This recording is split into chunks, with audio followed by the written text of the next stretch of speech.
अस्सलाम वालेकुम and a very warm welcome. आप देख रहे हैं रौनक रमज़ान और मैं हूं सिद्रा इकबाल। हमेशा की तरह आज भी आपका हमारा साथ रहेगा रात 8 बजे तक, और देखते ही देखते रमज़ान मुबारक का पूरा ये बाबरकत महीना तकरीबन अपने इख्तिताम को है। और एक ज़रा सी मेरे ख़्याल में दिल में ये उदासी भी छाई हुई है कि ये बहुत ही प्यारा तोहफ़ा अल्लाह ताला का अब हमसे रुख़सत चाहता है।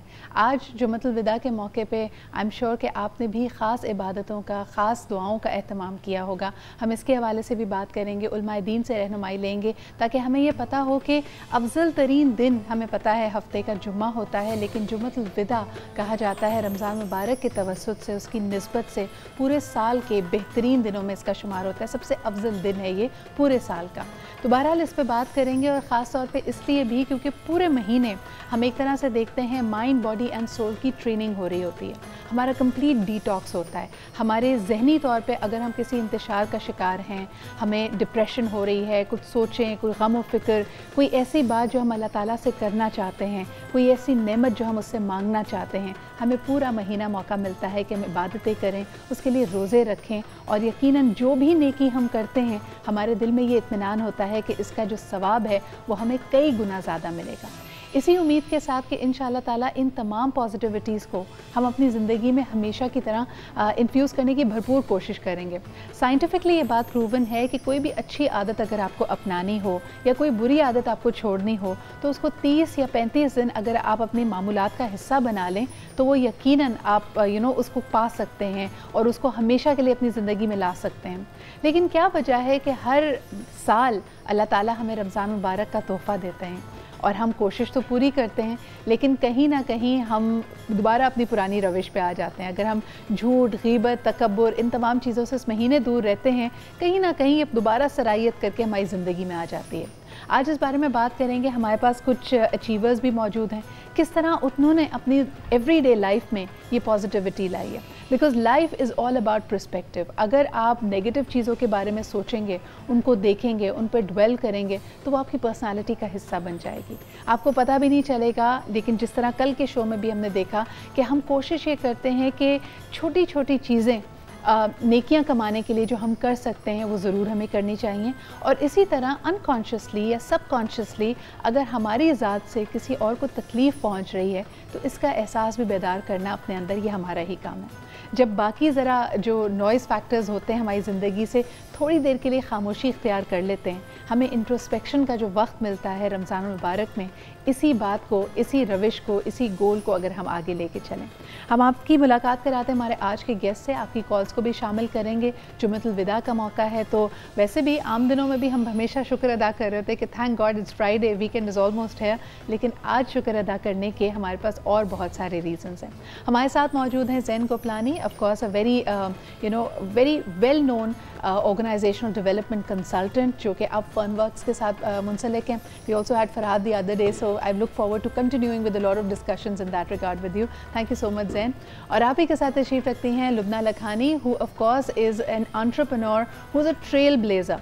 When she started out with the Spark concept in Pakistan, was relatively new, and I remember her starting it out from a small place at Forum, और फिर उसके बाद अल्हम्दुलिल्लाह now a well established their own premises which is one of the finest in the city. Raintree spa की entrepreneur हैं, she is the founder of it as well. हमारे साथ मौजूद हैं Lubna Lakhani. Thank you so much Lubna for being here with us. अच्छा लुबना और ज़ैन, आप दोनों से मेरा पहला सवाल तो यही होगा कि हर दफ़ा जैसे हम कहते हैं ना न्यू ईयर पे हमारी रेजोल्यूशन होती है, लेकिन मैंने देखा है कि हम हमारे माशरे में हम रमज़ान से भी कुछ रेजोल्यूशंस बनाते हैं, कुछ ज़्यादातर उससे फिटनेस रिलेटेड होती हैं। हर दफ़ा हम तैयार करते हैं हम फ्राइड चीज़ें खाएंगे, हम वेट लूज़ करेंगे। मेरे समेत बहुत सारे लोगों को डिसअपॉइंटमेंट होने वाली है, क्योंकि 4 दिन बाद जब हम वेइंग स्केल पे चढ़ेंगे तो कुछ ज़्यादा फ़र्क नहीं आया होगा। लेकिन इसके अलावा कोई रेजोल्यूशन जो ज़ैन अगर आपने पर्सनली बनाई हो, लुबना आपने पर्सनली बनाई है, तो हमें बताएं। अच्छा, मेरी एक रेजोल्यूशन यस वेट लॉस थी, बिल्कुल थी। And second would be I guess गुस्सा कम, क्योंकि ये होता है अक्सर का जब हम काम करते हैं और प्रोफेशनल लाइफ में जब एक एक मिनट काउंट कर रहा होता है और आपके साथ टीम बैठी हुई होती है, इन चीज़ें डिले होती हैं विच इज़ नेचुरल, मगर कभी ना कभी गुस्सा बहुत आता है। आप चीखते हैं, चिल्लाते हैं, अपने से टीम मेंबर्स को कई बार सुना देते हैं। तो आई गेस ये मेरा एक रेजोल्यूशन था कि गुस्सा कम से कम या फिर कोशिश की ख़त्म करना है। तो ये एक मेरा बिल्कुल resolution. Anger management, I think हम में से कई लोग रोज़ाना इस बात से गुजरते हैं, लेकिन रोज़े में ज़रा ज़्यादा ख्याल इसलिए रख लेते हैं क्योंकि आगे से सुनने को मिल जाता है, भाई जब नहीं रखा जाता, जब नहीं है बर्दाश्त तो मत रखो ना रोज़ा। हाँ। तो इस वजह से भी एंगर कंट्रोल ज़रा ज़्यादा इंपॉर्टेंट हो जाता है। लुबना, आपकी रेजोल्यूशन क्या थी? एक्चुअली रमज़ान की भी ये रेजोल्यूशन थी, लेकिन आई रिकग्नाइज्ड कि एक मेरे अंदर प्रॉब्लम है जो मैंने सोचा था कि मुझे इसको फिक्स करना है, and I think I am getting there. वो ये है कि मैं बहुत ईज़िली स्ट्रेस्ड होती हूँ। तो अगर कोई जॉब है जो मुझे करनी है तो मुझे होता है कि ये परफेक्शन के साथ हो, जिसकी वजह से it stresses me out. But I feel कि वही काम आप रिलैक्स होके भी कर सकते हैं। ज़रूरी नहीं है कि आप अपनी बॉडी को स्ट्रेस कर लें, वो स्ट्रेस फिर आपकी फैमिली मेम्बर्स पे भी थोड़ा उतरता है। सो आई टीम पे भी उतरता है, सब जगह जी। पता है क्या, आई फील कि I can control my self when I am at work, because I feel कि ये मेरी कोलीग्स हैं, मुझे इनके ऊपर नहीं उतारना। आई फील सबसे ज़्यादा ये घर में it lashes out, because you know होता है कि ये अपने लोग हैं, तकल्लुफ़ के सारे बांध खत्म हो जाते हैं, जहाँ आप कहते हैं कि if you are my family तो आप मेरे साथ सफ़र करें और थोड़ा ज़्यादा बिल्कुल बिल्कुल। And that is the saddest part, because they are the last person who should suffer. So I have thought to myself कि ठीक है, अगर कोई गोल है लाइफ में उसको करें, लेकिन स्ट्रेस फ्री के साथ। स्ट्रेस फ्री के साथ। दैन क्या कहेंगे, अब जनरली ये बात सबने नोट की है कि आपके इर्द गिर्द जो वर्क प्लेस होती है वहाँ पे आप गुस्सा कंट्रोल करते हैं, लेकिन आधे से ज़्यादा वक्त गुस्सा चढ़ता भी वहीं पे है, जो कि फिर घर जाके उतरता है। बिल्कुल। इसको as a consultant, as somebody who people consult with for these problems, आप कैसे रिकमेंड करते हैं कि ओवरकम किया जाए? अच्छा, समझने की बात ये होती है कि गुस्सा आता क्यों है। गुस्सा ज़्यादा इसलिए आता है क्योंकि मेरी उम्मीदें वाबस्ता है किसी काम को लेके, मेरी एक्सपेक्टेशंस बिल्डअप हुई होती है, और जब वो पूरी नहीं होती है तो मुझे गुस्सा आता है, और मुझे लगता है कि जायज़ है मेरा गुस्सा आना। होता ये है कि जब काम नहीं होता, जो बहुत नेचुरल है कि कभी कभार दिन अच्छा गुजरता है, कभी कभार नहीं गुजरता अच्छा दिन, वहाँ पे गुस्सा कहीं ना कहीं आपको सेटिस्फाई कर रहा होता है कि जी मेरा गुस्सा होगा तो लगता है कि हाँ जी दैट्स बेटर फॉर मी, क्योंकि काम तो सही हुआ नहीं हुआ, मैं गुस्सा ही हो जाऊँ। हाँ। इस तरह के फॉल्स इम्प्लीकेशन दिमाग में आते हैं आपको, जिसको हम शैतान भी कहते हैं। यानी जो हेल्पलेसनेस की फीलिंग है, बिल्कुल, उसको ओवरकम करने के लिए हम गुस्सा आता है। बिल्कुल। कहते हैं गुस्सा हराम क्यों है, क्योंकि कहीं ना कहीं शैतान दिमाग में आता है, और इस एम्प्टीनेस को अगर हम बात की जाए तो फॉल्स परसेप्शन बनता है कि गुस्सा बेहतरीन है। इसके लिए सबसे पहला इंपॉर्टेंट काम ये कि आप इस गुस्से को आगाही रखें। अक्सर औकात लोग गुस्से में आ जाते हैं और उन्हें मालूम भी नहीं पड़ता कि मैं गुस्से में हूँ या मैं चीख रहा हूँ। गुस्सा आया फ़ौरन से चीख दो, ये नहीं सोचना कि ये गुस्सा आपको क्या कर रहा है। जैसे ये कहीं ना कहीं हम इसलिए भी होता है, हम अपने साथ वक्त नहीं गुजारते। अच्छा, हर जगह होता है फैमिली के साथ वक्त गुजारो, बॉस के साथ वक्त गुजारो, ये कहीं नहीं बोला जाता कि अपने साथ भी वक्त गुजारो थोड़ा सा। That is a brilliant point. इस पे मुझे एक ब्रेक लेना है, लेकिन इन्होंने जो बात की जहन में, उसमें मैंने एक आर्टिकल पढ़ा था कि हम अक्सर कहते हैं कि जी मुझे गुस्सा इसलिए आया क्योंकि फ़लानी चीज़ ने मुझे ट्रिगर किया था। अब ये जो ट्रिगर है ये लाइसेंस नहीं है गुस्सा करने का। अक्सर हम समझते हैं कि जी हमने ब्लेम जो है ना वो किसी और पे शिफ्ट कर दिया, अगर तुम ये ना करते, अगर आपने ऐसी बात ना कही होती तो मुझे गुस्सा नहीं आता। इन ट्रिगर्स पे काबू पाना भी आपका इंडिविजुअल फ़र्ज़ी है, इस पर बात करेंगे। Wonderful talk about Ramzan resolutions. अब क्योंकि रमज़ान बिल्कुल अपने इख्तिताम के करीब पहुंच रहा है, हमसे रुख्सत लेने वाला है, तो ज़रूरी है कि ज़रा एक नज़र अपने रेजोल्यूशंस पे भी डालें कि कितने करीब पहुंचे अपने गोल से। एक छोटा सा break and we'll be right back.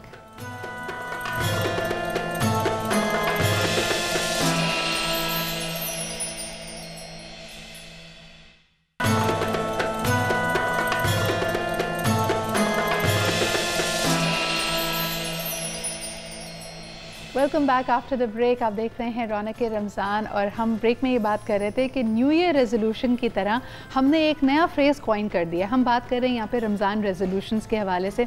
शुरू होते हुए हम अक्सर अपने लिए गोल्स बनाते हैं, मेरे मेहमानों ने भी अपने गोल्स आपसे शेयर किए। Right now is perhaps the perfect time कि आप ज़रा मुहासबा करें, एक दफ़ा फिर अपने आप पे नज़र डालें कि कितना आप अपने गोल्स के करीब आए हैं, और अगर कहीं कोताही या कमी रह गई है तो उसकी वजह क्या है। Then coming back to the anger factor, Lubna आपने भी इस पे बात की, लेकिन जब आप कहती हैं कि स्ट्रेसर्स, और हम जैसे कह रहे थे कि ट्रिगर्स होते हैं उसके बाकायदा, आपने कुछ आइडेंटिफाई किया कि आपके ट्रिगर्स क्या होते हैं? Very simple things can trigger you, you know. So for example, even if आपके बच्चे का एग्ज़ाम होने वाला है, कल टेस्ट है, ठीक है, that can trigger it. या मुझे लगता है कि छोटी बातें मुझे ज़्यादा ट्रिगर करती हैं rather than bigger things. तो अगर फ़र्ज़ करें you know something to do with the servant at home, या कुछ चीज़ घर पे सही नहीं हुई, लेकिन you know Sitara what's important is कि आपको जैसे कि कहा ना कि अपने साथ टाइम स्पेंड करें, तो you have to reflect back. And you have to think कि मैं कैसी थी और स्लोली मैं कैसी हो रही हूँ with time. As does that to you right. वो लोग ज़्यादा सिवियर, ज़्यादा सख्त मिजाज हो जाते हैं. ये क्यों होता है? Because life is not easy. बहुत सारी चीज़ें आपको फेस करनी होती हैं as a mother, as a worker, you know, तो एज एन एम्प्लॉयर. तो वो सारी चीज़ें ओवर टाइम बिल्डअप कर के आपकी सॉफ्ट पर्सनालिटी को वो रिप्लेस करके एक हार्श सिवियर पर्सनालिटी आपकी बन जाती है. And I thought to myself कि क्या मुझे ऐसा बनना है? And you know, because this is where you will end, because if you don't distress yourself and it starts to show on your face. One of the best things I like about Lubna, because she is a dear friend, कि ये हमेशा मैंने इनको देखा है कि अपने पास आने वाले तमाम क्लाइंटेल को कहती हैं कि you need to make time for your self.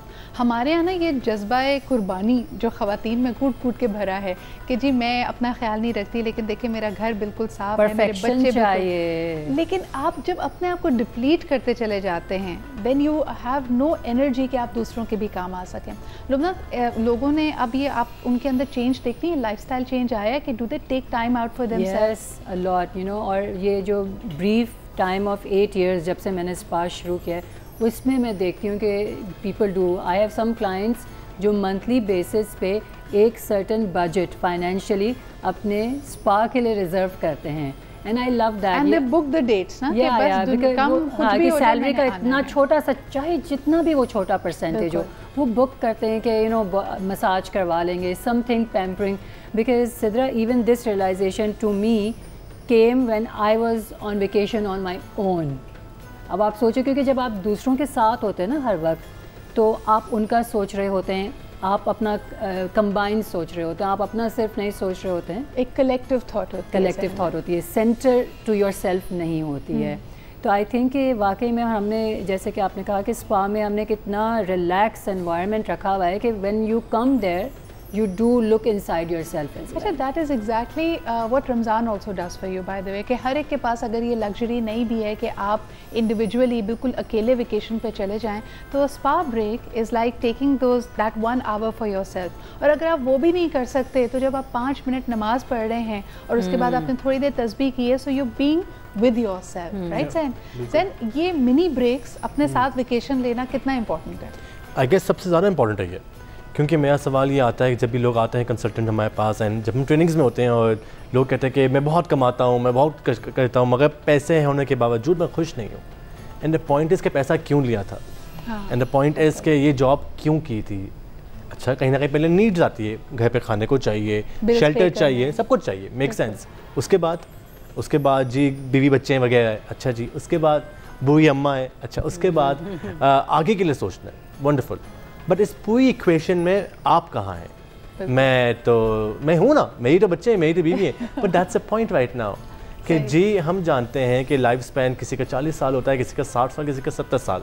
The point is कि इस ज़िंदगी के बाद, क्योंकि ज़िंदगी तो एक ही मिलनी है ना अपने, उसमें आपको ये भी कहा गया कि दीन और दुनिया दोनों को साथ लेके चलना है. मगर कहीं ना कहीं हम लोग एक जगह हमारी जो बैलेंस नहीं हो पाता, या तो हम बहुत दुनिया वाले हो जाते हैं या हम बहुत दीन वाले हो जाते हैं. अच्छा Zain, because you are studying abroad now, बिल्कुल, और आप विजिट कर रहे हो ईद के लिए भी, बिल्कुल, कुछ फ़र्क नज़र आता है? पेस ऑफ लाइफ पे लोग अक्सर बात करते रहते हैं ज़ाहिरी चीज़ों पे कि जी वहाँ की बिल्डिंग्स, वहाँ की सड़कें, वहाँ का सिस्टम ऐसा है, लेकिन लोगों के रवैयों में क्या फ़र्क लगता है? अगर सदा बहुत ज़मीन आसमान का फ़र्क है. क्योंकि अगर ये कहेंगे कि कराची दुनिया का सबसे फास्ट ट्रेन शहर है, तो ये सच नहीं है. इससे भी बहुत तेज़ शहर मौजूद है. और मेलबर्न की मैं एग्जांपल दूंगा कि मैं एक बार ट्रेन में जा रहा था अपनी यूनिवर्सिटी के लिए, और ट्रेन डिले हो गई, और 1 घंटा नहीं, 1.5 घंटा नहीं, 4 घंटे डिले हुई थी, और हम सब ट्रेन में बैठे हुए थे 4 घंटे. कोई टेक्निकल फॉल्ट, बहुत बड़ा फॉल्ट हुआ था. And it was so ironic, किसी ने भी गुस्सा नहीं किया, कोई भी जज्बाती नहीं हुआ, और कोई भी नहीं चीखा. अनाउंसमेंट हो रही थी कि डिले हो गया है, बट लोग खामोशी से बैठे हुए.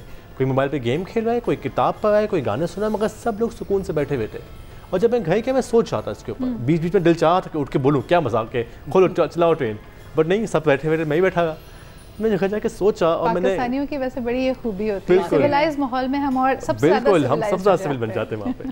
तो मैं जब घर गया, मैंने सोचा, मुझे रियलाइज़ हुआ कि फ्रस्ट्रेशन नहीं है वहाँ पे. क्यों? क्योंकि नीड्स पूरी हो गई है। तो आपके कहने का ये मतलब है कि हम जब अक्सर यहाँ पे गुस्सा करते हैं, मिसाल के तौर पे आप बैंक की लाइन में ज़रा सी देर लग जाए या PIA का जहाज़ हमारा नहीं चल रहा हो, तो हम जब गुस्सा करते हैं वो हमारी ज़िंदगी की और बहुत सारी फ्रस्ट्रेशंस हैं, हेल्पलेसनेस है जो वहाँ निकाल देते हैं। बिल्कुल, क्योंकि मैंने अपने साथ टाइम स्पेंड नहीं किया ना, मैं खुशी नहीं होना जानता। पेशेंस की भी कमी है हमारे अंदर। बेशक ये सब कनेक्टेड है। हमारी कौम में ये है कि पेशेंस की थोड़ी कमी है, पेशेंस की भी कमी है, वेकेशंस की भी कमी है। बिल्कुल, इतनी खूबसूरत जगहें हैं पाकिस्तान में, अगर कहीं नहीं तो आप थोड़ी सी मेहनत करके सवार चले जाएं, स्कर्दू चले जाएं, नॉर्दर्न एरियाज को विजिट करें, कुछ नहीं तो कोयटा चले जाएं, I mean even the closest of places. लेकिन वाकई हमें अपने साथ वक्त गुजारने की ज़रूरत है। बट लुक ना, कमिंग टू द स्ट्रेसेस, कुछ लोग कहते हैं कि जब आप ऐसी बातें करते हैं ना तो हमें तो ये समझ नहीं आती, आपको लगता है कि ज़िंदगी में सब कुछ खूबसूरत है, खुशबू है, रंग हैं, फूल हैं, हमारी लाइफ में तो बड़ी टेंशन है। तो आप मुझे बताएं कि your life must be equally full and busy और बहुत सारी चीज़ें बहुत ज़्यादा प्लानिंग के बावजूद आपके मुताबिक नहीं होती होंगी, तब आप क्या करती हैं? वो सेइंग है ना बहुत फेमस वाली, when life gives you lemon you make lemonade, right? तो I always remind myself कि मेरे लाइफ में ब्लेसिंग्स क्या हैं, वो कौन सी चीज़ें जो मुझे मिल गई, जो मैं चाहती थी अपनी ज़िंदगी भर और वो मुझे मिली हैं, तो उनका सोच के मैं खुश होती हूँ। अच्छा, नेचर मुझे बहुत खुशी देता है। तो आप कह रही थी कि ना स्कर्दू और गिलगित तक पहुँच जाए, मैं कहती हूँ आप अपने नेबरहुड पार्क तक जाके वॉक कर लें सुबह में, सही, ठीक है ना, वो भी इतना रिफ़्रेशिंग होता है। तो अगर कुछ चीज़ें नहीं मिली तो बहुत सारी मिली भी तो हैं ना। आप ये देखें कि कितना खूबसूरत हमारे पास तो एक तोहफ़ा है अल्लाह ताला का कि नेचर की भी अगर बात ना कर सकें तो लोग कहते हैं कि सिर्फ सूरज को सुबह निकलते हुए देखना आपके लिए बहुत कामिंग इफेक्ट हो सकता है। तो जो बार बार कहा जाता है फजर पे उठिए, चेहरे पे भी नूर आएगा, और वो इसलिए नहीं कि सिर्फ उसकी रूहानी एक अहमियत है, बल्कि इसलिए भी क्योंकि आप ज़रा जल्दी उठेंगे, तरोताज़ा फील करेंगे, नेचर के करीब होंगे, बाय डिफ़ॉल्ट सनराइज़ देखेंगे। तो आप कोशिश करें कि ये जो आपकी रूटीन है ना सहरी वाली, ये कायम रहे और आपको भी वाकई जल्दी उठने की आदत आपकी बनी रहे। छोटा सा break and we'll be right back.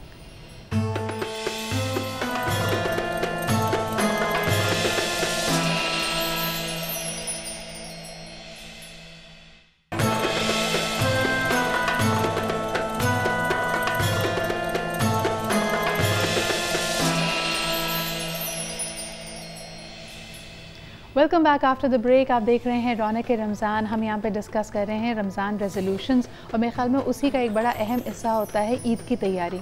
अभी तो खैर ईद में थोड़े से दिन बाकी हैं, लेकिन मेरे ख्याल में अगर तो आपने तैयारी नहीं की है, ख़रीदारी नहीं की है, तो अब अगले 4 दिन आपके बहुत ज़्यादा स्ट्रेस में गुजरने वाले हैं। और क्योंकि हम स्ट्रेस की बात कर रहे थे तो थोड़ी सी इस बारे में भी बात कर लेते हैं। ज़ैन, क्या ईद की तैयारी, क्योंकि आप स्पेशली ईद करने पाकिस्तान? बिल्कुल, आई गेस सबसे ज़्यादा इम्पॉर्टेंट ये होता है कि यहाँ पे फैमिली के साथ टाइम गुजारना।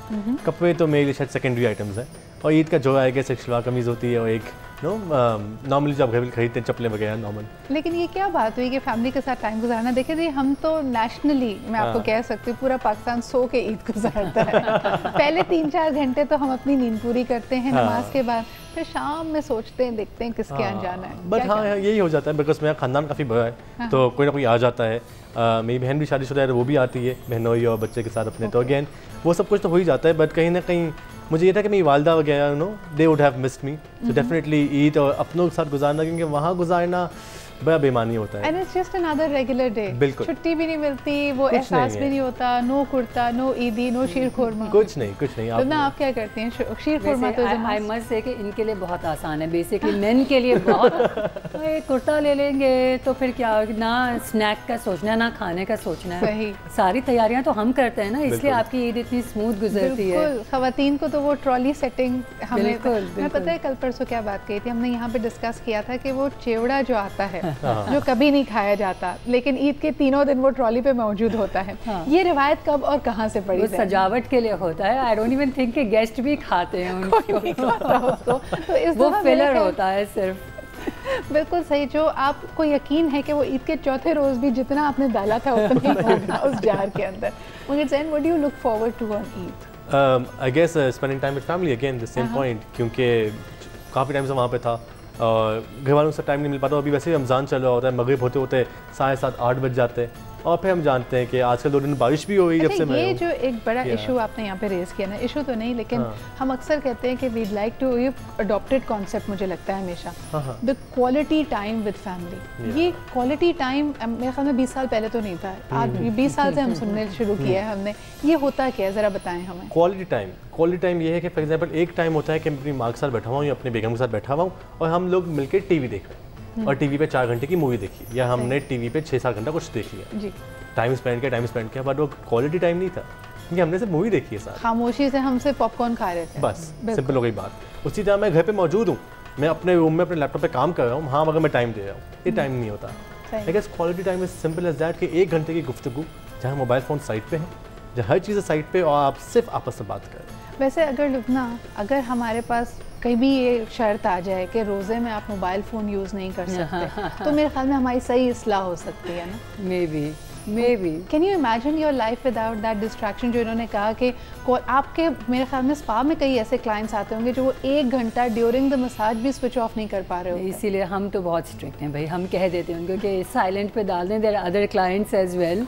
लेकिन हमने अपने एक्चुअली नोटिस लगाया हुआ है how to you know enjoy your massage more. आपने अगर पढ़ा नहीं पढ़ा जिस पे लिखा हुआ है कि प्लीज़ अगर आप अपना सेल फ़ोन ऑफ कर देंगे you will enjoy your massage more, you know. लेकिन यू आर राइट, लाइफ में टू मैनी डिस्ट्रैक्शंस हैं। सेल फ़ोन तो एक हुआ, लेकिन सेल फ़ोन के अंदर जो ऐप्स हैं, जो दूसरी चीज़ें हैं, फिर लाइफ के around it's just too much of distractions. तो ये जैसे हम पहले बात करते थे कि this is an information economy, I think with time we have been proving that this is now an attention economy, कि किस चीज़ को आपके पास एक ही करेंसी है जो सबसे ज़्यादा, जिसको कहना चाहिए कि वैल्यूबल है और सबसे कम है, कि मैं अपनी अटेंशन अगर आपको दे रही हूँ या दे रहा हूँ, so that is the most I can do for you.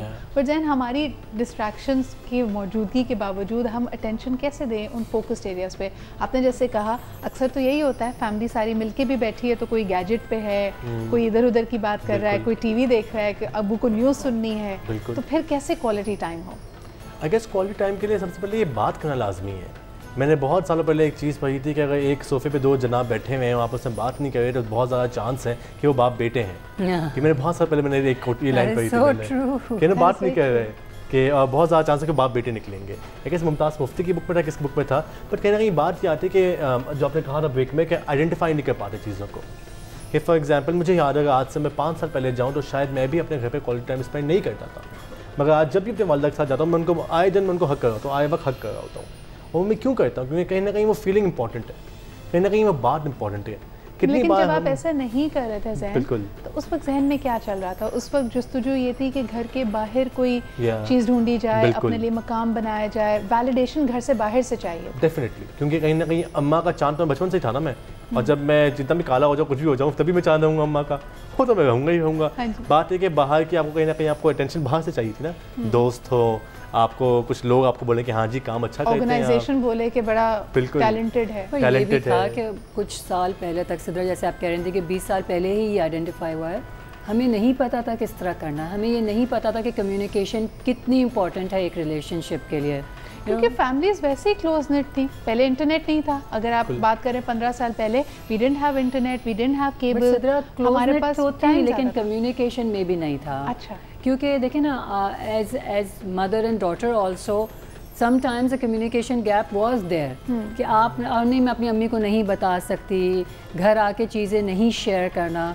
जैसे कि अब हमें पता है कि अगर मेरे बच्चे हैं स्कूल गोइंग है, अगर मैं चाहती हूँ कि वो मेरे साथ कनेक्शन में रहें और मैं उनकी लाइफ का हिस्सा रहूँ, मुझे पता है कि ये ज़रूरी है कि मैं इनसे बात करूँ, मैं इनसे पूछूँ कि क्या हुआ आपके दिन में, आपने क्या किया आज स्कूल में, इस क्लास में क्या किया, क्योंकि मुझे पता है दैट्स दी ओनली वे कि वो लाइन में रहेंगे अगर वो मेरे साथ कम्युनिकेशन में होंगे, अगर वो कंफर्टेबल होंगे मुझसे बात करने में। तो वेरी इंटरेस्टिंग लुबना, जब हम इस बारे में बात कर ही रहे हैं तो जो डिफ़िकल्ट कॉन्वर्जेशंस होती हैं, यानी subjects that you know every parent is difficult about, is concerned about कि मैं कैसे बात करूँगा। जैसे मिसाल के तौर पे बच्चे बड़े होते हैं, जिस माशरे में हम पढ़ रहे हैं उसमें क्राइम भी है, उसमें यू नो जुर्म भी है, बुरी आदत भी है, उसमें स्मोकिंग भी है। How do you have that difficult conversation with a child, उसकी अटेंशन को लेके और उस तक बात पहुंचाना? वही बात है ना कि अगर बचपन से आपका रिलेशनशिप उनके साथ वो वाला है जहाँ आप बैठ के बात कर सकते हैं उनके साथ और वो भी आपके साथ बात कर सकते हैं, तो फिर ये इतने डिफ़िकल्ट नहीं रहते। मैंने अपनी बेटी के साथ भी वो सारे टॉपिक्स बात किए हैं, बेटे के साथ भी किए हैं। वो फील करते हैं इतना कंफर्टेबल कि वो आगे से मुझसे पूछते हैं कि अगर ये नहीं तो इसका क्या होगा, तो अगर आपका वो कंफर्टेबल रिलेशनशिप है, हिचकिचाहट वाला नहीं है, रिजर्वेशन वाला नहीं है, तो फिर they become easy for you to handle. So these difficult conversations मेरे ख्याल में हर पेरेंट के लिए एक पॉइंट ऑफ कंसर्न तो होती हैं, लेकिन इनको करना भी उतना ही लाजमी है। वापस आएंगे तो again somehow we have come to this subject of communication which is so important. तो जैन से भी कुछ टिप्स लेंगे कि पेरेंट्स के लिए और ख़ास तौर पे पेरेंट्स ऑफ टीनेजर्स किस तरह वो इस कम्युनिकेशन गैप को फिल कर सकते हैं। एक छोटा सा ब्रेक लेते हैं and we'll be right back.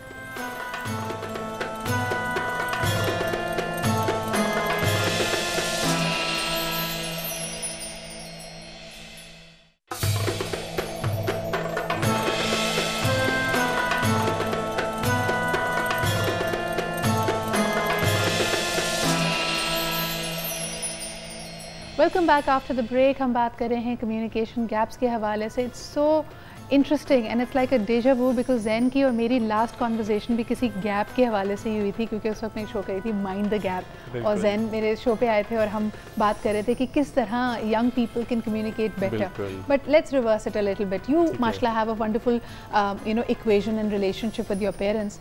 जहाँ ये नहीं होता और यंगस्टर्स स्ट्रगल करते हैं, क्या एडवाइस होती है आपकी? पेरेंट्स को या यंगस्टर्स को? दोनों को। अच्छा, I would start with parents right now. और ये मैं इसलिए भी होता हूँ कि कहीं ना कहीं मैं अपने खानदान में मुंशी बन गया हूँ। अच्छा। क्योंकि हर कोई आता है कि जी जैन बेटा आप एडवाइस दें, आप बताएं आप बताएं। अच्छा, पहली चीज़ तो ये होती है कि कंपैरिजन, कि जी बशीर भाई की बेटी जो है वो इतना अच्छा पढ़ती है और मेरा नालायक बेटा जो अच्छा पढ़ता नहीं है वो बशीर भाई की बेटी को अल्लाह ताला को दी है, गिफ्ट दिया है, वो पढ़ सकती है और वो विलन बन जाती है आपकी लाइफ का। और वो अचानक से कि फलाना पप्पो का बेटा या उसका, ये कंपैरिजन हमेशा बच्चों को जो होता है ना, ये बहुत डिस्टर्ब करता है हमेशा। हमारे साथ भी कभी ना कभी हुआ होगा, शायद किसी खाला ने किया होगा। अच्छा, ये कंपैरिजन से होता क्या है?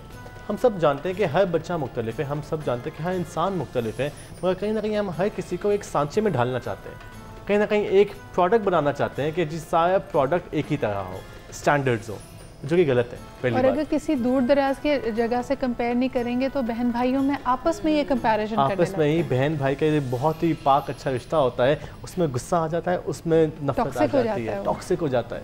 और and I know a lot of people जो कि फ़िलहाल बड़ी एज के हैं, वो अपने बहन भाई से मिलते तक नहीं है। वो बड़े भाई को छोटे भाई से कंपेयर कर करके हमने इतना जहर घोल दिया आपस में कि वो बात नहीं कहना चाहते अब। और वहीं मैंने उल्टा भी देखा है कि जहाँ कुछ भाई हैं जो अपने दूसरे भाई के लिए जान तक दे देंगे, क्योंकि माँ बाप ने इस तरह की तरबियत की थी। सही। अच्छा, माँ बाप से अगर बात की जाए ना कि तरबियत गलत की है, तो ऊपर से हमारे पर इल्ज़ाम शुरू हो जाता है कि आपकी हिम्मत कैसी भी बात करने की, ये न्यू एज याबा डाबा डू है, ये नया और ये आप कैसी बातें आप कर रहे हैं, हमारे माँ बाप ने सिखाया, हमें इसने सिखाया। अच्छा, कहीं ना कहीं गलती नहीं मानते। ठीक है जी। अक्सर औक़ात ये बात बताई जाती है बच्चों को कि माँ बाप के हुकूक क्या है। माँ बाप को ये कौन बताएगा कि बच्चों के हुकूक क्या है? कि जी माँ बाप की इज्जत तो करनी है, मगर बच्चों का भी ख्याल उस तरह रखना है, ये कहीं बात नहीं होती है।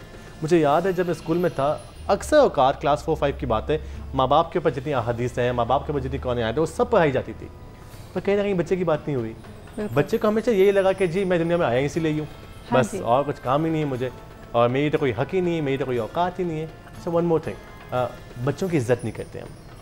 बच्चों को हम जिस तरह बुलाएंगे, जिसके सामने बुलाएंगे, तू तलाक वगैरह चलेगा और उसका जो सेल्फ रिस्पेक्ट है उसको ख़त्म कर देंगे। फिर बाहर वो दोस्तों के पास जाएगा जो उसको इज्जत देता है, जो उसको अच्छा मानता है। यानी आप कभी ये नहीं देखते कि आने वाले के सामने अगर मिसाल के तौर पे उसकी फुप्पो या उसकी खाला घर पे आई हैं, तो आप ये तो एक्सपेक्ट करते हैं कि बच्चा बहुत ज़्यादा इज्जत से पेश आए, लेकिन कभी कभार यू एब्सोल्युटली राइट, उसकी जो सारी गलतियाँ होंगी, बल्कि कायदा कह के कि मैं बताऊँ तुम कितने बदतमीज हो, तो ये चीज़ें पिंच करती हैं। आप अपने बच्चे के साथ कर सकते हैं कि उसको पब्लिकली ह्यूमिलिएट करें।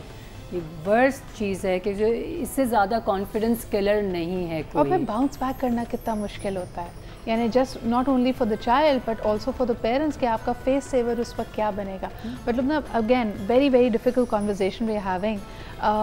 बच्चे ये सारी चीज़ें नोट कर रहे होते हैं। हम, आपको नहीं लगता कि अपनी मर्ज़ी से हम उनकी कभी एज बड़ी कर देते हैं, कभी छोटी कर देते हैं? कभी हम कहते हैं तुम बहुत बड़े हो, तुम्हें ज़िम्मेदार होना चाहिए, और बेचारा कहीं अपनी ओपिनियन देता है तो हम कहते हैं तुम्हें क्या पता, तुम तो भी बहुत छोटे हो। सी अगेन इसमें आइडेंटिफाइंग का चक्कर है कि आइडेंटिफाई करें कि ये इंडिविजुअल ह्यूमन बीइंग है, ये आपके ऑफशूट नहीं हैं।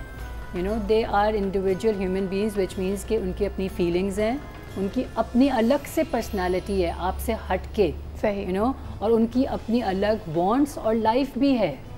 तो जब हम जिस दिन ये समझ लेंगे ना कि जिस तरह मैं आपको आपका पर्सनल स्पेस दूंगी, आपके ओपिनियंस को रिस्पेक्ट करूंगी, मैं वही चीज़ अपनी औलाद के साथ भी मुझे करना है, क्योंकि वो भी एक अलग ह्यूमन बीइंग है, वो मेरा हिस्सा नहीं है, वो मेरा हाथ नहीं है। सही, राइट, बिल्कुल। ये आइडेंटिफाई करना बहुत ज़रूरी है। Brilliant message. I think I will go to Zain for your message as well, कि अक्सर बात यही की जाती है कि ये आइडेंटिफिकेशन बहुत मुश्किल है। हम अपनी फ्रस्ट्रेशंस को अपने बच्चों के थ्रू लिव थ्रू कर रहे होते हैं। मैं डॉक्टर नहीं बना, तुम्हें बनना ज़रूरी है, but what would be your message to them? अच्छा, I guess one more thing would be कि वो जो आपने बात की कि वो जो ताल्लुक था माँ बाप का और बच्चे का, इट्स अमेजिंग टू सी कि आपके बच्चे आपसे खुल के बात कर पाते हैं। I know lot of people जो नहीं कर पाते हैं, और कहीं ना कहीं वालिदैन को लगता है, खासतौर पे वालिद साहब को, कि जितना मैं स्ट्रिक्ट होऊंगा उतना अच्छा है। और मैं एक बात बता दूं, दो चीज़ें जो आप बच्चों को रोकना चाहते हैं, एक है स्मोकिंग से।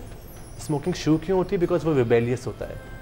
स्मोकिंग सबसे बड़ी निशानी है कि दुनिया बोलती है, सेहत के हेल्थ डॉक्टर सब बोलते हैं कि स्मोकिंग नहीं करना, सेहत के लिए ख़राब है, मगर बच्चा करेगा क्योंकि आपने उसको रिबेलियस बना दिया, थ्रिल के लिए और रिबेल करने के लिए। सबसे ज़्यादा रिसर्च बताते हैं कि rebel is the foremost reason for people to smoke.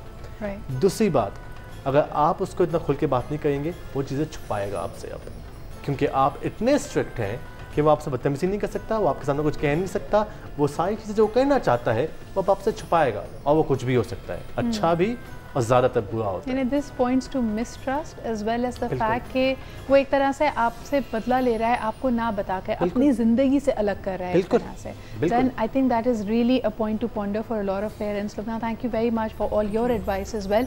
वक्त हमारे पास इतना ही था, दोनों का शुक्रिया अदा करना चाहेंगे। Thank you Lubna, thank you Zain for being here. और जिस तरह के हमने कहा कि हमने बात की थी रमज़ान रेजोल्यूशन से, क्योंकि आज जुम्मतुल विदा भी है, उसका ही हमारा खुसूसी प्रोग्राम है, लेकिन हम चलते चलते रमज़ान रेजोल्यूशन और ऐसी कॉन्वर्जेशंस में चले गए जो कि बहुत अहम है। If you can pick that up and if you can infuse that in your life, there is nothing like it. हमें अपने कमेंट्स और फीडबैक ज़रूर बताइएगा। एक वक्फे की तरफ बढ़ते हैं, वक्फे के बाद इसी मौजू को, जुम्मतुल विदा के मौजू को और रमज़ान रेजोल्यूशंस को हम लेके चलेंगे हमारे उलमा के पास, और उलमाए दीन से रहनुमाई लेंगे दीन की रोशनी में कि किस तरह हम अपनी ज़िंदगियों को और कंप्लीट और दीन के मुताबिक बना सकते हैं। एक छोटा सा break and we'll be right back.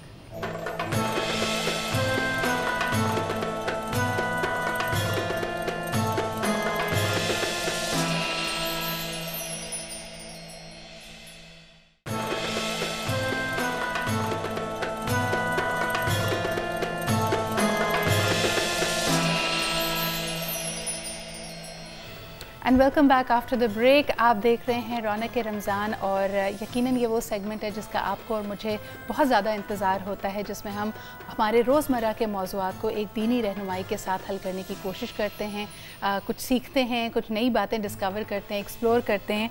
और ख़ास तौर पे आज जब कहीं ना कहीं दिल में थोड़ी सी उदासी ये भी है कि जुम्मतुल विदा का दिन भी था और अब रमज़ान मुबारक को भी अलविदा कहने का वक्त करीब आ रहा है। ये अल्लाह ताला का ख़ास तोहफ़ा, ख़ास इनाम होता है आपके और हमारे लिए, और हमें ये सादत मिली कि हमें ये वक्त मिल सका जिसमें हम कुछ दीनी बातें कर सकें, अल्लाह ताला की इबादत कर सकें, उनसे इस्तग़फ़ार चाह सकें और उनकी रहमत तलब कर सकें। लेकिन अगले साल आप और मैं कहाँ हों, हमें कितना वक्त मिल पाए, इबादतें कर पाएँ या नहीं, ये एक सवाल या निशान होता है। बहरहाल अभी भी चंद रोज़ बाकी हैं और बड़े अहम रोज़ बाकी हैं। ख़ास तौर पे आज बात करना चाहेंगे जुम्मतुल विदा के हवाले से, और बेहतरीन तरीका इस अल्लाह ताला के तोहफ़े को अलविदा कहने का क्या होगा। 30 दिन साइंस ये प्रूव करती है कि अगर आप कुछ नई आदत डेवलप करें तो वो आपके साथ रह सकती है। लेकिन हर रमज़ान हम तहैया करते हैं, रेजोल्यूशंस बनाते हैं, नमाज की पाबंदी करते हैं, झूठ बोलना बंद कर देते हैं, लेकिन जैसे ही रमज़ान ख़त्म होता है तो हम अपनी पुरानी रविश पे आ जाते हैं। तो आज ये जानने की कोशिश करेंगे कि जो अच्छी आदतें, जो अच्छी चीज़ें हमने अपनाई हैं, उसको कैसे हम अपनी ज़िंदगी का हिस्सा बना सकते हैं। हमारे साथ आज प्रोग्राम में मौजूद हैं मुफ्ती नूर रहमानी साहब। अस्सलाम वालेकुम। वालेकुम अस्सलाम। सबसे पहले आपसे नूर भाई यही सवाल करना चाहूँगी कि रमज़ान रमज़ान को अलविदा कहने का वक्त आ रहा है, तो किस तरह ये अच्छी आदतों को अपनी ज़िंदगी का, अपने दिन का हिस्सा हम बनाए रखें। अहमद व नसल्ली अला रसूलिल करीम, अम्मा बाद, अऊज़ु बिल्लाहि मिनश शैतानिर रजीम, बिस्मिल्लाहिर रहमानिर रहीम।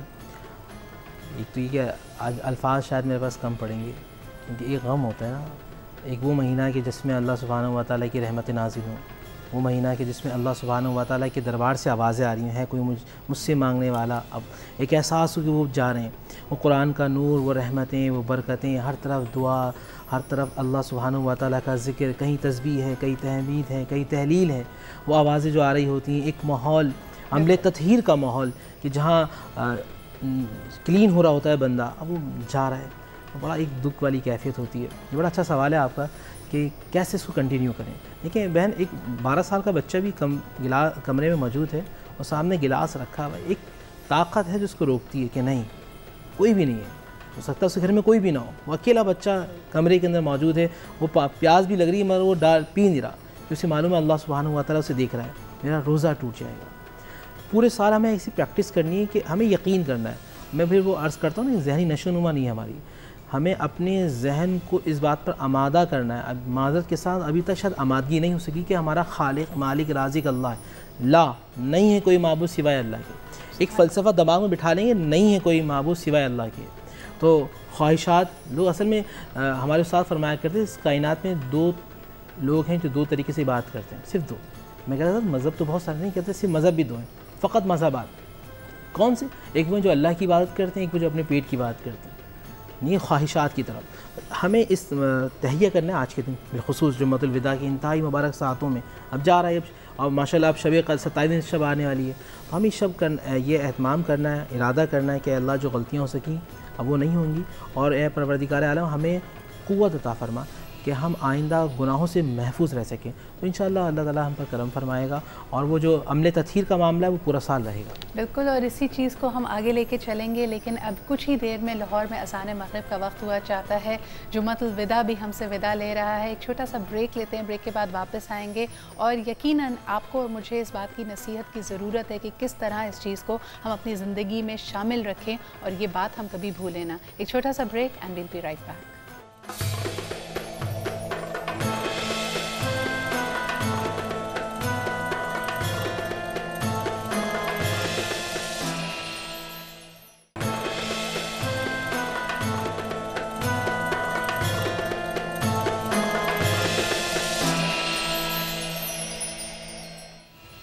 And welcome back after the break. आप देख रहे हैं रौनक रमज़ान। हम यहाँ पे खुसूसी ट्रांसमिशन आपके लिए लेके आए हैं जुम्मतुल विदा के हवाले से।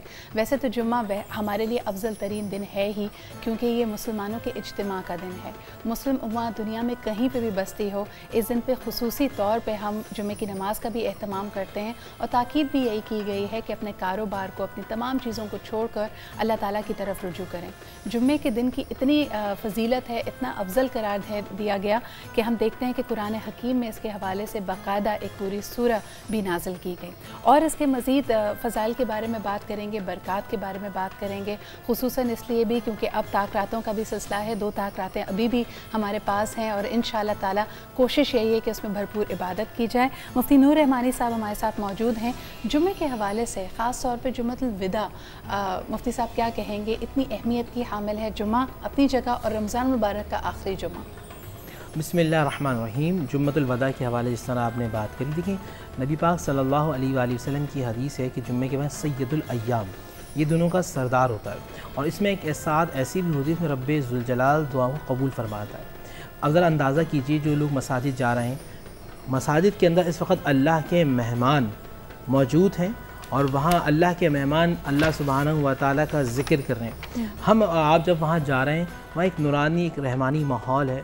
एक दिल रंजीदा इस बात का होता है कि अब रमज़ान चला जाएगा तो जो यहाँ अल्लाह के मेहमान हैं वो भी अपने घरों को चले जाएंगे, और अल्लाह की रहमतें, जो बरकतें नाजिल होती हैं, वो सिलसिला जारी तो रहेगा, मगर जो रमज़ान में शिद्दत के साथ होता है, क्योंकि रमज़ान में जब एक बंदा फ़र्ज़ अदा करता है तो ऐसा ही गोया उसने 70 फ़राइज़ को अदा किया। कोई नफिल पढ़ता है तो ऐसा ही किसी और महीने में उसने फ़र्ज़ को अदा किया। ये वो दिन होता है कि जिसमें अल्लाह सुब्हानहू व तआला की रहमतें, बरकतें नाजिल होती हैं।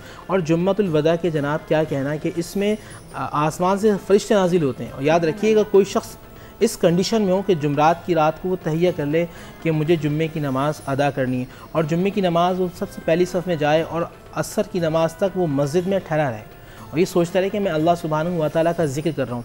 जब वो असर की नमाज़ में सजदे में होता है नाज़रीन, तो आसमान से फ़रिश्ते उतरते हैं सिर्फ उस बंदे का दीदार करने के, सुभान अल्लाह, और आवाज़ें आ रही होती हैं। अगर कोई सुनने वाली ताकत रखता हो तो फ़रिश्ते कह रहे होते हैं, बंदे तुझ पर सलाम है कि रब्बे ज़ुल जलाल तुझसे इतना करीब है, अगर तुझे मालूम हो तो क़यामत तक सजदे से ना उठा। सुभान अल्लाह। मुफ्ती साहब यहाँ पे ये भी बताइएगा कि अक्सर जैसे कहा जाता है कि जुम्मे को हम नमाज का अहतमाम तो करते हैं, ख़वातीन घर में नमाज़ पढ़ती हैं, और इसके अलावा अफजल तरीन इबादतें क्या हैं? क्या सूरह जुम्मा की तिलावत की जाए, दुरूद पाक का लोग कहते हैं कसरत से यानी उसकी तिलावत की जाए? बहुत अच्छा सवाल है। देखिए, सूरह यासीन की कोई तिलावत करता है अपने वालिदैन की कब्र पर जाकर, वालिदैन की बख्शिश मग़फ़िरत तो होती है, मगर रसूलुल्लाह सल्लल्लाहु अलैहि वसल्लम ने फरमाया कि जो शख्स जाके ये अमल करता है उस बंदे की बख्शिश मग़फ़िरत हो जाती है। सुभान अल्लाह। जो नबी पाक सल्लल्लाहु अलैहि वसल्लम पर कसरत से दुरूद पढ़ता है जुम्मे के दिन या शब जुम्मा जिसे हम जुमरात कहते हैं, उसकी ये रहमतें, मैं आपको कहता हूँ अस्सलाम वालेकुम, आप पर सलामती हो, आप मुझसे कहेंगे वालेकुम अस्सलाम, आप पे भी सलामती हो। जो रसूलुल्लाह सल्लल्लाहु अलैहि वसल्लम पर सलातो सलाम भेजता है जुम्मे के दिन, तो रोज़ा रसूल से जवाब आता है, और जब रोज़ा रसूल से जवाब आ जाए कि तुम पर भी रहमतें और बरकतें नाज़िल हो, तो ज़िंदगी संवर जाती है, हर बिगड़ी बन जाती है। और रहमतों का ये तो वैसी ही रहमतों का बरकतों का जो है ये अशरा है, महीना है, और ये आखिरी अशरा तो उतुक़ु मिनन नार है, जहन्नुम से आज़ादी का है। इसमें इस्तिग़फ़ार की भी कसरत कीजिए। मिसाल देना चाहूँगा, क्योंकि बच्चे भी देख रहे होंगे, नौजवान भी देख रहे होंगे, जब कपड़ा गंदा हो जाए तो इसको सबसे पहले पानी डाला जाता है, फिर साबुन लगाया जाता है, फिर पानी डालते हैं, फिर साफ़ हो जाता है।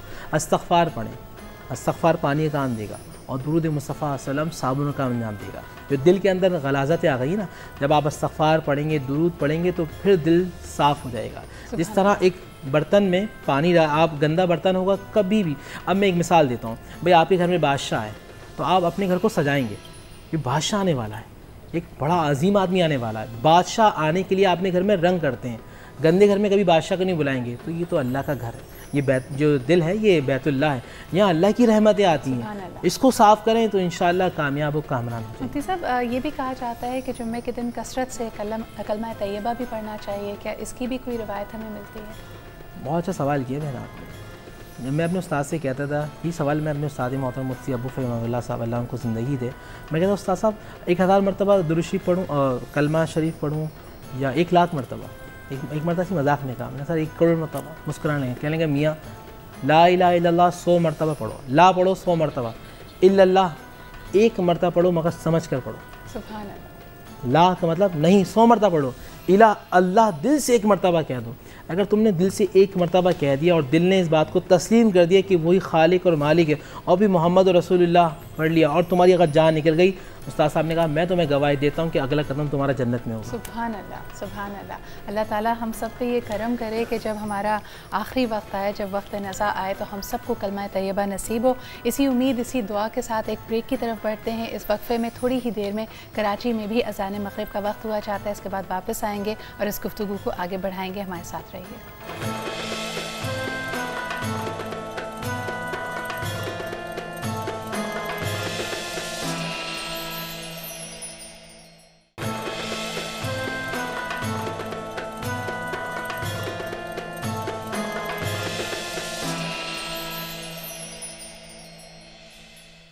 Welcome back after the break. आप देख रहे हैं रौनक रमज़ान। हम यहाँ पे खुसूसी प्रोग्राम कर रहे हैं जुम्मतुल विदा के हवाले से।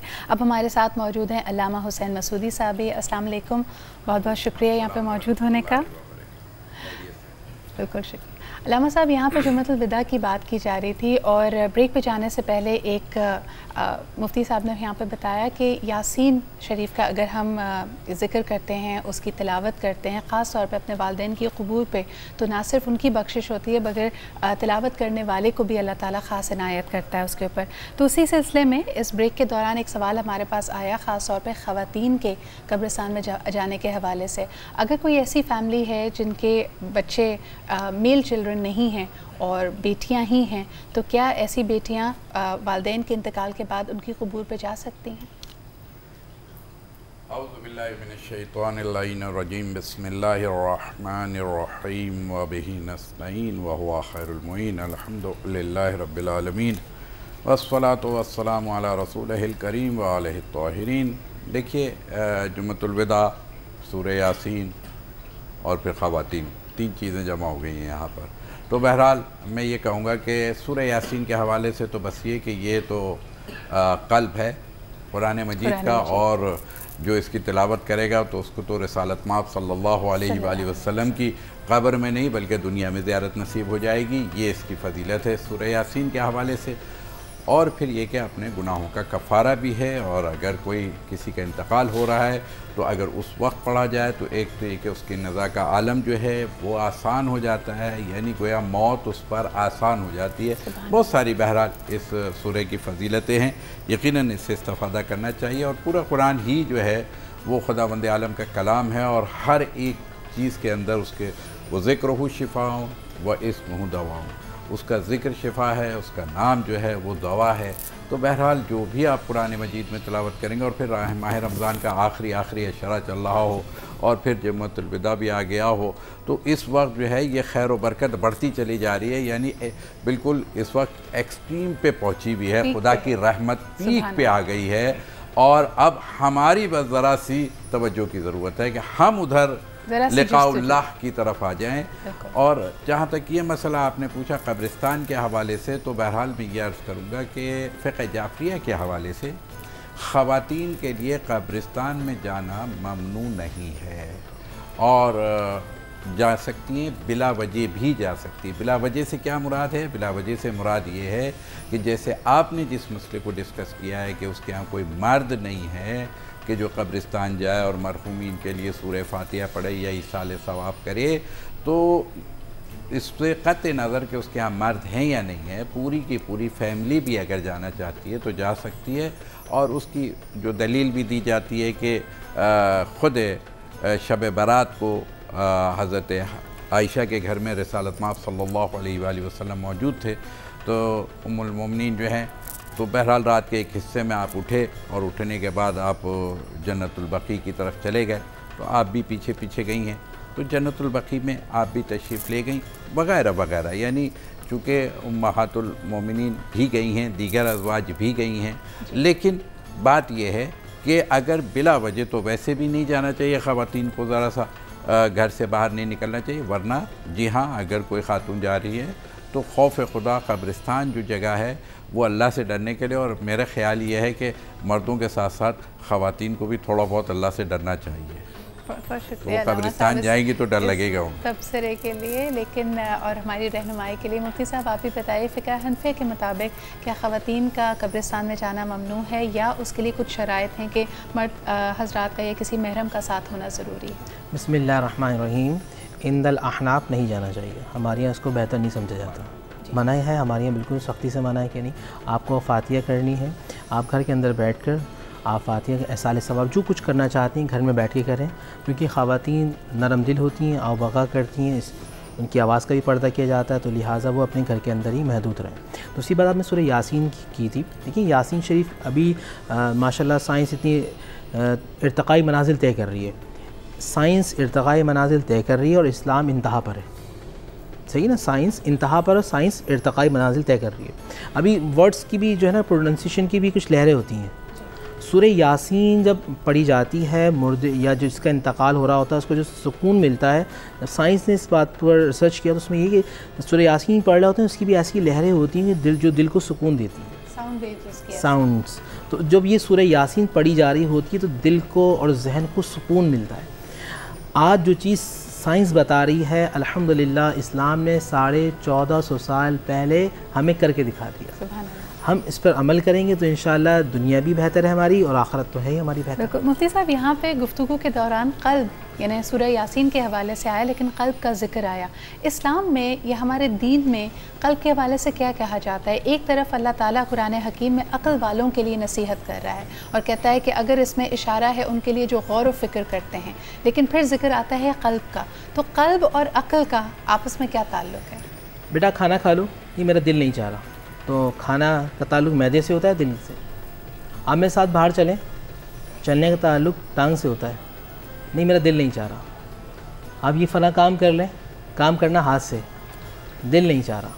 तो बार बार आप जिस चीज़ को कह रहे हैं कि वो जो आप ये कहते हैं जो चिप लगी है ना दिल के अंदर, जो पूरी यानी कि वज़ीर आज़म है पूरी बॉडी का, जो सबको कंट्रोल कर रहा है वो है दिल। अगर जिसका दिल बदल जाता है ना, हम कहते हैं इनकलाब आ गया, इस शख्सियत में इनकलाब आ गया। इनकलाब इसलिए आता है कि दिल का बदल जाना। जब दिल बदल जाता है तो इंसान आला हो जाता है। देखिए, एक होता है तस्किया, एक होता है तस्फिया। तस्किया जो रूह का है और तस्फिया क़ल्ब का है, और जो तस्फिया कर लेता है क़ल्ब को अल्लाह सुब्हानहू व तआला की तरफ ले आता है तो वो कामयाब, वो कामरान हो जाता है। जब बात आपने अक़ल की देखिए, दिमाग आप बहुत सारी चीज़ें ऐसी हैं कि सर में दर्द हो रहा है, मगर उसका ताल्लुक़ यकीनन क़ल्ब से भी कुछ मामलात मिलते हैं। हर चीज़ में आप अपने दिल को ले आते हैं, फ़लाँ काम कर लो, नहीं दिल नहीं है। तो असल चीज़ अगर दिल संवर जाता है ना तो इंसान संवर जाता है, तो जिसका दिल नहीं संवरता वो नहीं संवर पाता। बहुत सारे लोग जो बहुत ही अक्लमंद होते हैं और अक़ल की बुलंदी पर होते हैं, मुफक्किर होते हैं, मगर दिल के धुले हुए नहीं होते। नहीं, लेकिन पूछने का यहाँ पे मकसद ये हुआ, अल्लामा साहब आपको भी गुफ्तगू में शामिल करना चाहेंगे कि ये हमारा सिर्फ एक फिगर ऑफ स्पीच है जिसमें हमने ये बात बना ली क्योंकि हम जानते हैं कि दिल की एक बड़ी कलीदी हैसियत है इंसान के जिस्म में, और बिल्कुल एक जिस तरह आपने मिसाल दी कि एक वज़ीर आज़म की सी हैसियत है, या वाकई इसमें कुछ और मामलात भी हैं? क्योंकि हदीस मुबारक भी हमारे प्रोग्राम में फ़रहाना ओवैस साहिबा आई थी और उन्होंने एक हदीस कोट की थी कि हुज़ूर अकरम सल्लल्लाहु अलैहि वसल्लम फरमाते हैं कि अगर अल्लाह चाहे तो तुम्हारा दिल ऐसे 2 उंगलियों से बदल दे। और ये हम लोग जिस तरह जुम्मतुल विदा पे भी और वैसे भी जुम्मे पे मेरे ख्याल में ये दुआ भी बार बार की जाती है कि या रब मेरा दिल बदल दे। तो ये सिर्फ फिगर ऑफ स्पीच है या इसका मामला कुछ और भी? बिस्मिल्लाहिर्रहमानिर्रहीम व बिही नस्तईन व हुवा खैरुल मुईन। देखिए, रब्ब इश्रह ली सदरी व यस्सिर ली अमरी वहलुल उक़दतम मिन लिसानी यफ़क़हू क़ौली। कुरान मजीद कह रहा है कि रब्ब इश्रह ली, परवरदिगार मेरे सीने को कुशादा फरमा दे, ठीक है ना। तो और फिर उसके आगे बहरहाल उसमें हम नहीं जाएंगे, सिर्फ मौजू पे रहेंगे कि हमारे दिल को कुशादा फरमाते, यानी दिल की कुशादगी की दुआ खुद अम्बिया अलैहिस्सलाम ने की है, ठीक है। उसके बाद अला बिज़िक्रिल्लाह तत्मइन्नुल क़ुलूब, तुम अपने क़ल्बों को अल्लाह के ज़िक्र से मुनव्वर करो, ठीक है। ये भी दावत फ़िक्र इस्लाम कुरान दे रहा है। लेकिन एक सवाल और एक जवाब यहाँ ये ज़रूरी है कि जब दिल और क़ल्ब, यानी क़ल्ब और दिमाग जिसको आप कह रहे हैं, तो देखिए ब्रेन और हार्ट में बहरहाल एक फ़र्क है, लेकिन कोई फ़र्क नहीं है इस्लामी ताबीर के लिहाज से। बॉडी के लिहाज से फ़र्क है, दिमाग का काम बॉडी में कुछ और है। वो अगर दिल को आप वज़ीर आज़म कह रही हैं तो वो बादशाह सलामत है दिमाग, और अगर हम उसको बादशाह सुनता हमेशा वज़ीर की है, और हमेशा जो है जी हाँ बिल्कुल वजह फरमाया। और अगर हम थोड़ा सा ताबीर में जा कर के देखें तो दिमाग यानी हिकमत और दिल यानी रहमत, तो ये दोनों सिफतें खुदा के पास हैं, ठीक है ना।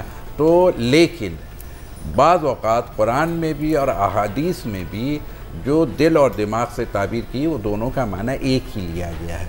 यानी जो दिल है, दिल तो एक जस्ट पंपिंग स्टेशन है, वहाँ कोई फ़िक्री स्टेशन नहीं है, ये बात तो डिसाइडेड है। लेकिन ये रहमदिली का मैंने पहले अर्ज़ कर दिया कि दिल का ताल्लुक़ रहमत से ये आ गया। और आसान कर दें तो दिल कह लीजिए माँ को और बाप कह दीजिए दिमाग को। तो दिमाग से तफक्कुर, ताक़ुल, तदब्बुर, ये सारी चीज़ें क़ल्ब से नहीं होती हैं, इसका ताल्लुक़ दिमाग से है। लेकिन ये दोनों में रिश्ता बड़ा मजबूत है, इसके बग़ैर जो है ना, माँ बाप के बग़ैर कुछ भी नहीं होता है। तो घबराने की बात नहीं है कि कोई कहे कि जी सिर्फ मैं दिल ले लूँगा और कोई कहे कि जी मैं दिमाग नहीं। इसके दोनों के जब दरमियान में रहेंगे तो खुदावंद आलम का खैरुल उमूर औसतुहा की मंजिल आएगी। लेकिन जितने भी दानाई के फ़ैसले हैं उसका ताल्लुक़ बनता है अक़ल से, अक़ाइद का ताल्लुक़ बनता है अक़ल से, लेकिन अमल का ताल्लुक़ बनता है दिल से। यानी वो जिसको रैशनैलिटी भी कहते हैं, जिसमें आपकी लॉजिक भी आ जाती है। और ये बड़ा अहम है क्योंकि हम अक्सर अगर जज्बाती ज़्यादा होते हैं तो हम कहते हैं बस हमारा दिल यही करने का था, और जज्बात की राह में बह जाते हैं। कभी उसमें हमसे गलतियाँ भी होती हैं, कभी हमारे जो रिएक्शंस होते हैं वो बहुत अग्रेसिव भी हो जाते हैं, हम वायलेंट भी होते हैं। बहरहाल इस पर मज़ीद बात करेंगे, खुसूसन जुम्मे के हवाले से भी बात करेंगे। एक छोटा सा वक्फा लेते हैं and will be right back.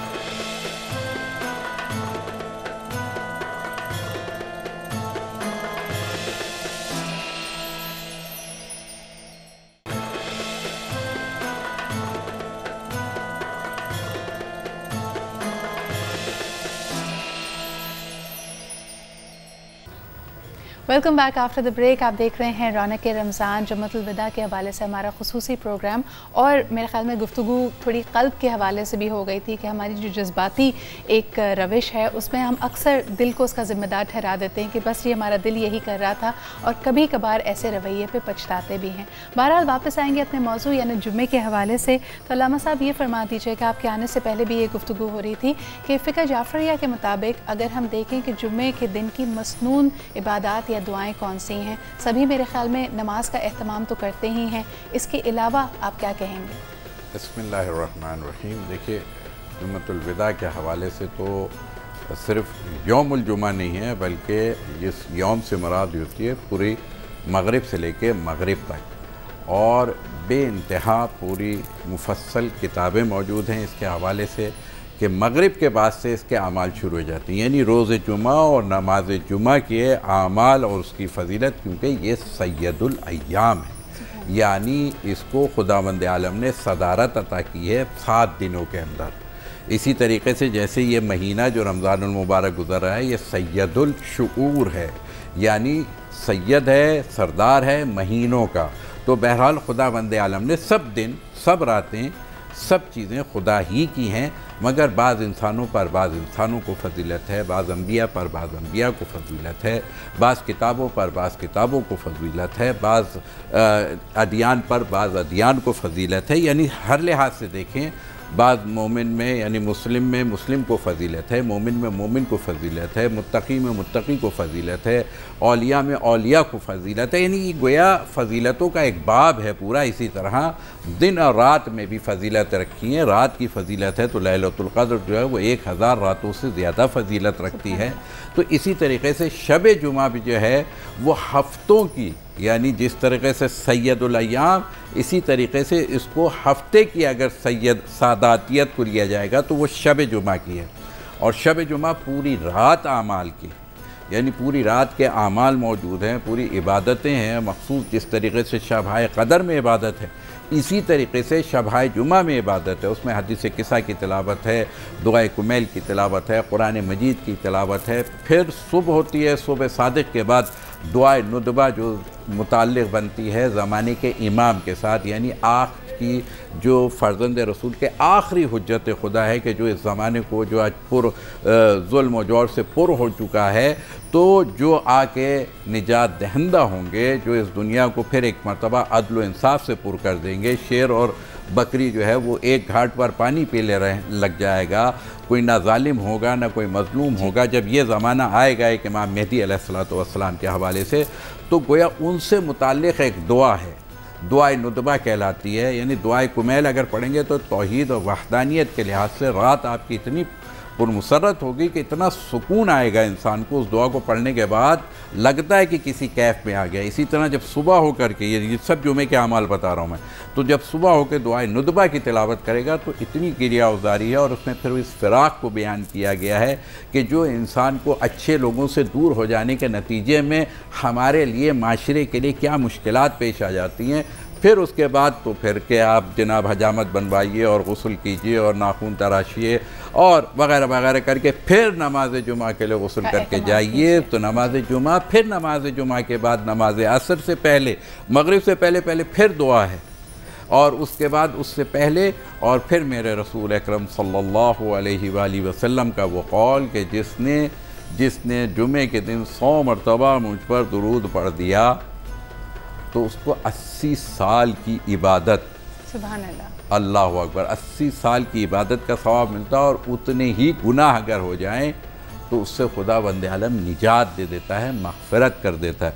फिर ये तो आम जुमा जो सैयदुल अय्याम था, जो सैयद शुऊर का है, अल्लाहु अकबर, ये आखिरी जुमतुल विदा, जो कोताहियाँ रह गई, जो गलतियाँ रह गई, मैं अपने पड़ोसी का हक़ नहीं अदा कर सकता, मैं अपने बच्चों का हक़ अदा नहीं कर पाया, मैं अपने माँ बाप को रमज़ानुल मुबारक में राज़ी नहीं कर पाया, मैं अपने दोस्त अहबाब से जो मेरे गिले शिकवे हो गए, ये सब इनको एहतमाम कीजिए, एक एक गलतियों को रात भर नोट कीजिए, सुबह जो है उसके इज़ाला और तौबा कीजिए। ये रमज़ान की फजीलत को ज़ाया न करें। और आखिरी जुमतुल विदा मैंने कहा कि ये सबसे दिनों में अगर लेंगे, बहुत शुक्रिया, पूरे महीने के 365 दिनों का सैयद कौन है? 365 दिनों का सैयद कौन है? वो जुम्मतुल विदा। बहुत बहुत शुक्रिया अल्लामा साहब, मुफ्ती साहब हमारे साथ मौजूद होने का। अल्लाह ताला हमें ये तौफीक दे कि ये मसनून इबादतें हम कर सकें, अल्लाह का ज़िक्र कर सकें, और जिस तरह के कहा गया कि दुरूद की महफ़िल अगर हमारे घर में हो और हम उसका एहतमाम करें तो इससे ज़्यादा अफजल बात नहीं हो सकती। इस दुआ के साथ कि मुझे और मेरी पूरी टीम को भी आप अपनी दुआओं में याद रखेंगे, और इंशाअल्लाह ताला आपसे कल दोबारा मुलाकात होती है। बहुत कम दिन रह गए हैं हमारे और आपके साथ के इस रौनक रमज़ान की, और इसकी रौनक को हम ज़रूर मिस करेंगे, लेकिन अब तक अपना ख्याल रखिए। खुदा हाफ़िज़।